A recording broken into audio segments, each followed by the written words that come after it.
اگر کوئی شخص چاہتا ہے کہ اس کا دشمن اس پہ نہ ہنسے اور اس کی ہنسی نہ اڑائے اور اس پر تنگی پیدا نہ ہو اور اس پہ آزمائشوں کی سختی نہ ہو تو وہ یہ دعا پڑھے: آزمائشوں کی سختی اور بدبختی کی گرفت اور دشمنوں کے ہنسنے سے اللہ کی پناہ۔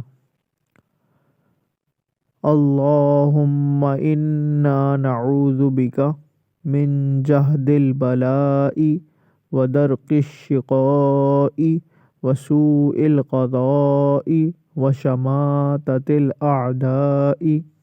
ترجمہ: اے اللہ، میں تیری پناہ لیتا ہوں آزمائش کی سختی اور بدبختی کی گرفت سے، اور اس بات سے کہ مقدرات کے فیصلوں سے میرے دل میں تنگی پیدا ہو اور دشمنوں کی ہنسی اڑانے سے۔ حوالہ بخاری۔ چینل کو سبسکرائب، لائک، شیئر کیجیے۔ جزاک اللہ خیرہ۔